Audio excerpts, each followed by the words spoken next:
Hi, thank you for joining me today to learn about the power of games in your homeschool. Love them or hate them, games are a valuable learning tool for our children.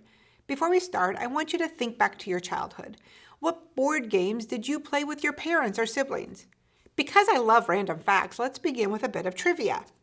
As a family, did you ever play a rousing competitive game of Monopoly? Here's a fun fact. Monopoly was vital in helping World War II prisoners escape.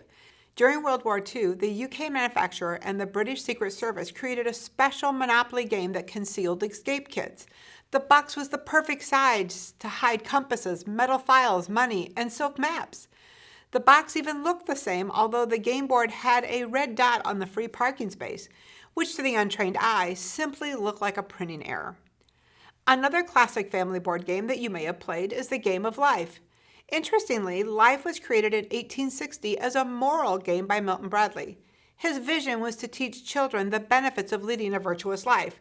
Players tried to land on squares such as honesty and bravery that would lead them to the happy old age, while squares such as crime and disgrace sent them backward on the board. One more fun trivia tidbit, and this is probably my favorite. Rainbow Resource Center carries a game that was created by a father who's also an optometrist. This man wanted to help his children learn their numbers and colors. At the time of this recording, this game has been Rainbow Resource Center's #1 selling game for several years in a row. I'll pause and give you a minute to think. Have you thought of the game? The correct answer is Dutch Blitz. If you've never played this fast-paced double solitaire, I encourage you to check it out. During my homeschool days, games were integral to our lives. While games were not played every day, I set aside every Friday as Family Day. Textbooks were laid aside in order that games, field trips, and other adventures could fill our day. Today, many families have successfully integrated playing games into their educational journey. The concept has become incredibly popular. Books, blogs, and even classes are now offered on it. What an exciting time to homeschool. But let's begin with a definition of a term that you may hear frequently: Gameschooling. Depending on your source, the word gameschooling may mean different things. In its simplest definition, gameschooling refers to the use of games to learn educational skills. In this context, games typically refer to tabletop games like board or card games, but it can also refer to video games. Other authors expand on the term gameschooling and define it as an intentional use of specific games to teach set skills rather than just playing games for entertainment. The philosophy behind gameschooling is that kids remember best what they choose to learn. Many times in the homeschool community, gameschooling means to use tabletop games such as board games and card games intentionally as part of your personal homeschool culture and educational philosophy, instead of just playing games periodically or just for fun. The beautiful thing about game playing is that you can add it alongside any curriculum or educational philosophy. Follow the teachings of Charlotte Mason, add some nature-based games. More of a classical homeschooler, games based on ancient history and timelines are readily available to complement your studies. Are you a traditional homeschooler? Set aside time to reinforce learning by adding an educational game to review your lessons. Or simply take a break from your lessons and pull out a board game. Adding games to your school schedule is as individual as your family. You can supplement your homeschool curriculum or join the ranks of those who use only games and forsake curriculum entirely. How you incorporate games into your homeschool is a personal decision for your family. While it may be possible to educate children without a curriculum, I think it's important to keep in mind there are some things that must be taught more systematically, like mathematics and phonics and reading or language arts. Let's take a look at the benefits and drawbacks to gameschooling. Generally speaking, there are a great number of benefits for including games in your homeschool.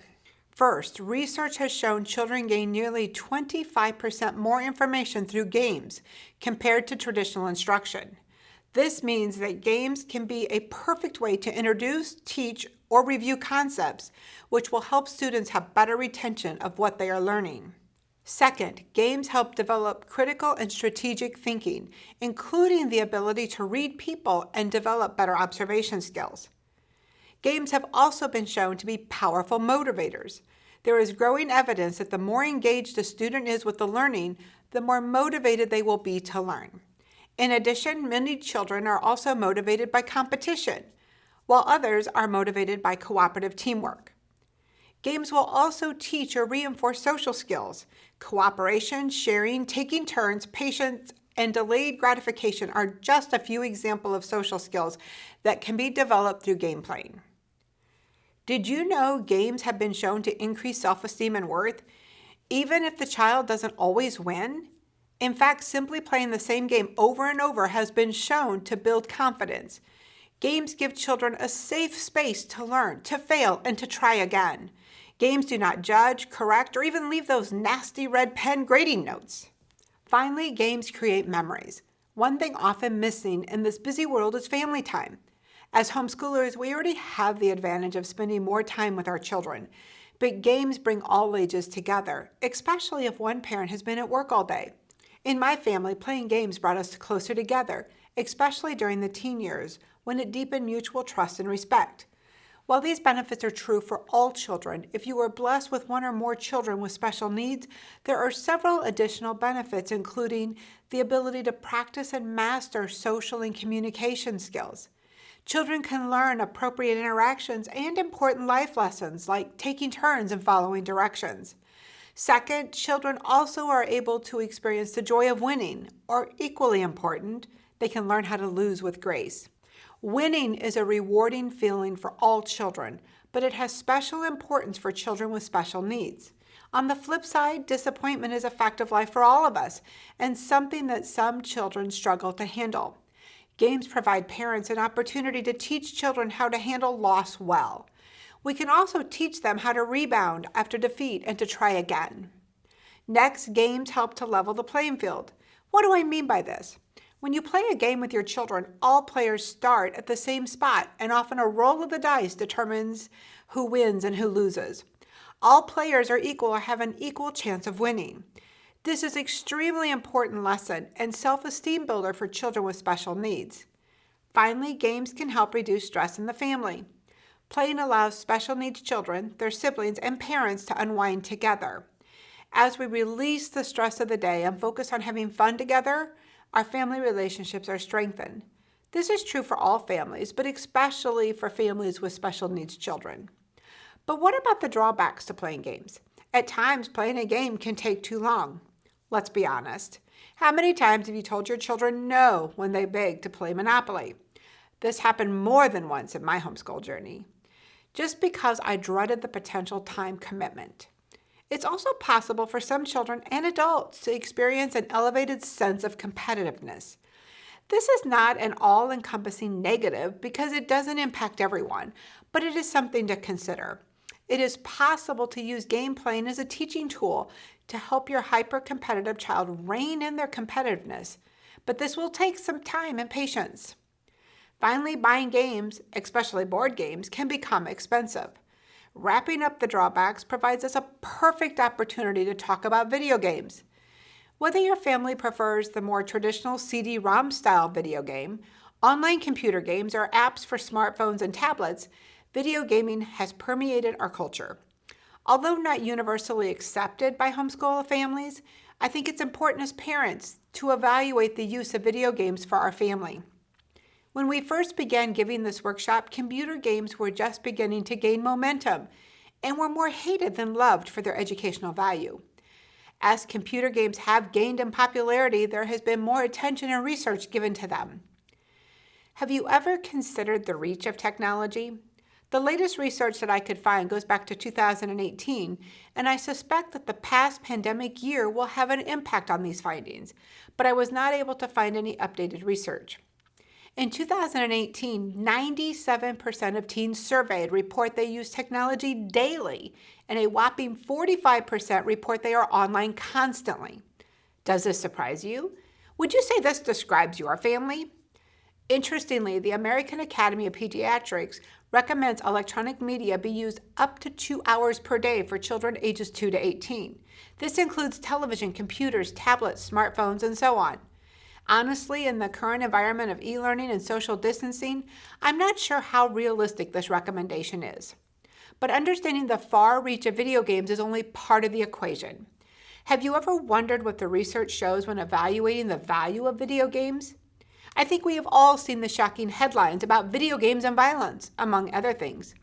If you survey the research from the American Psychological Association, the American Pediatric Association, and other non-biased sources, it becomes clear there is hype and misinformation on both sides. When I do this workshop at conventions, I like to review the research through a little game of, what do you think, helpful or harmful? You will see a few research topics listed on your handout. Let's take a few minutes to survey the research. First, what impact do you think video games have on attention and focus? You may be surprised to learn that research shows a child's ability to focus on the game at hand and respond to the game challenges leads to learning.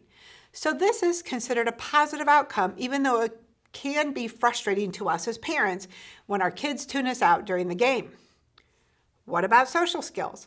Do you feel video games are helpful or harmful to a child's social skills? A survey by the Pew Internet and American Life Project found that 2/3 of young gamers play face-to-face with family or friends, while 1/4 of young gamers play only with internet friends. They determined that regardless of the interaction, in person or through a screen, video games build and encourage social skills in children. When we consider the past year of social distancing and isolation, it could be said that online gaming has helped children and adults connect with others and may help reduce the negative impact of social isolation.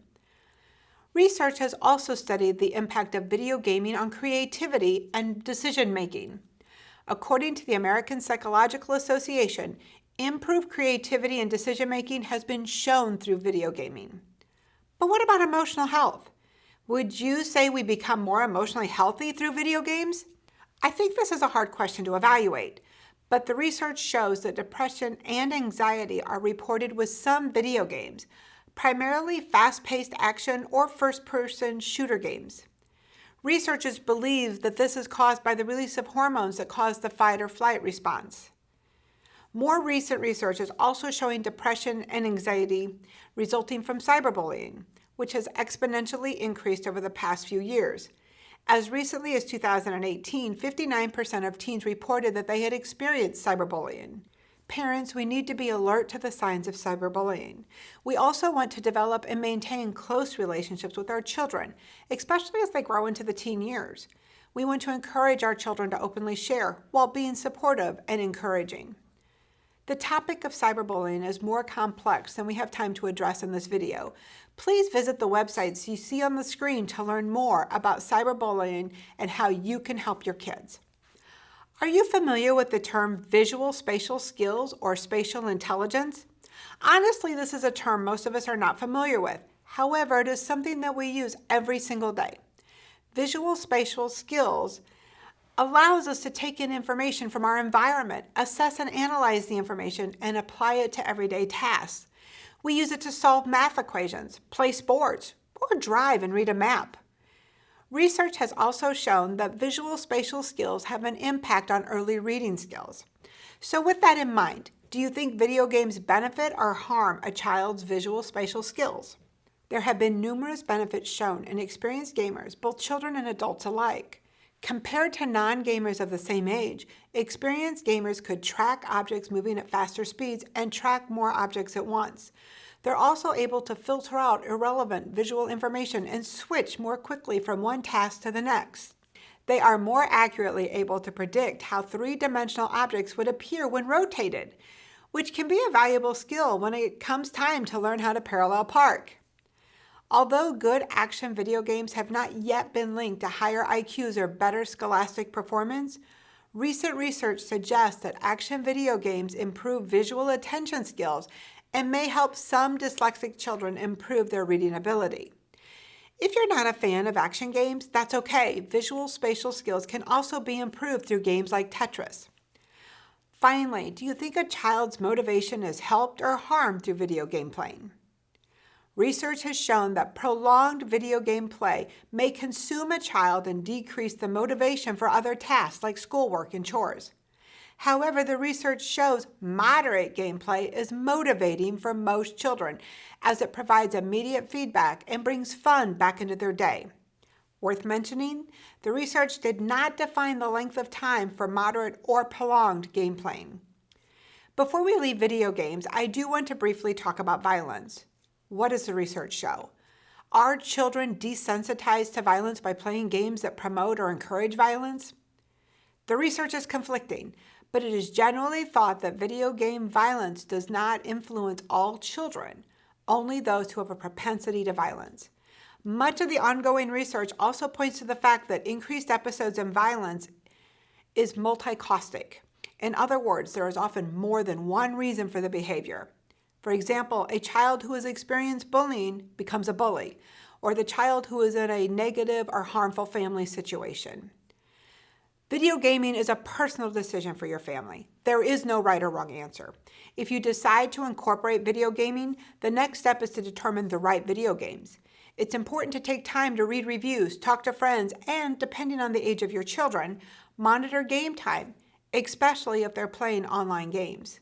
Internet supervision is key.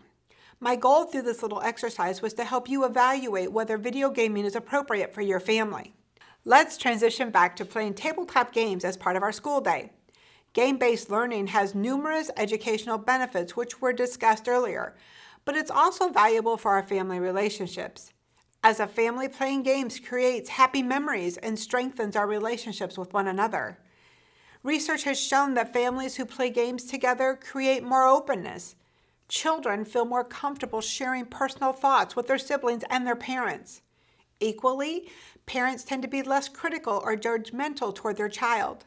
This is a win-win, especially as our children enter their teen and even early adult years.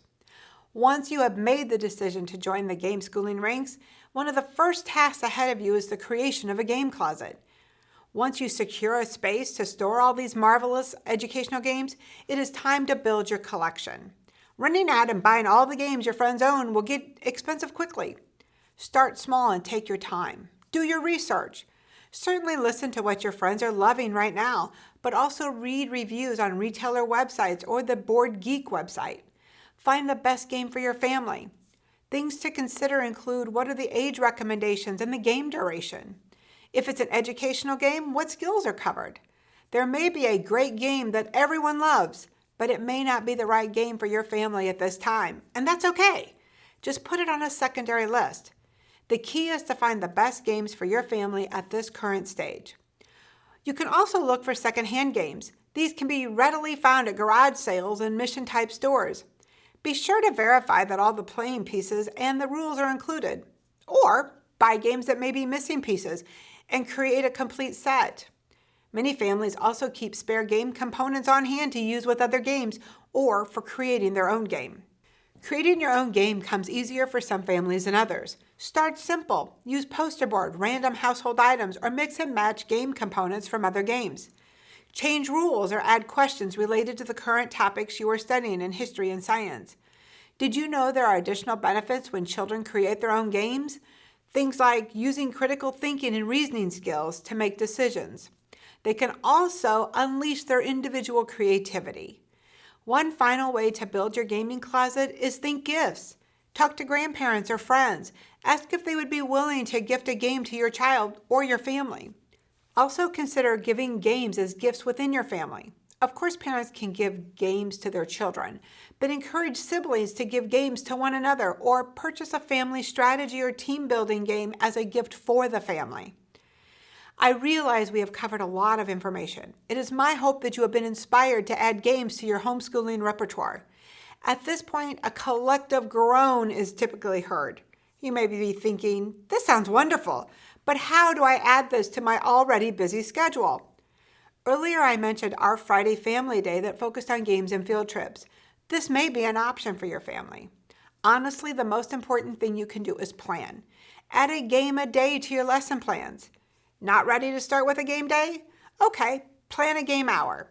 Set a goal for playing games once a week.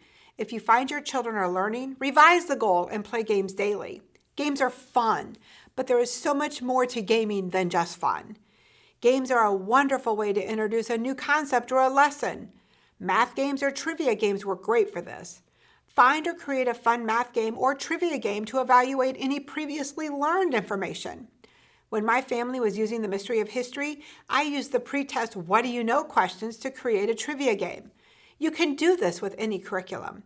A few index cards and a little creativity are all you need. You could also practice or reinforce your lessons from the week. Scrabble or Hangman for spelling, Monopoly for math. You get the idea. Games are a wonderful way to just take a break at the end of a stressful day or week. Strategy and team games are a great way to release stress and build relationships. You can also use games to celebrate the end of a unit or topic. Games have power as a learning tool, as a way to connect with one another, and as a way to have fun. Add games to your educational toolbox. Games enable students to learn without pressure and offer a safe way for children to fail, to correct their path, and try again. But now that you're inspired, grab a cup of coffee and your favorite board game. Rally your kiddos and spend a few minutes playing a game together. And remember, our consultant team is available to answer questions about games or homeschooling. We are here to help you.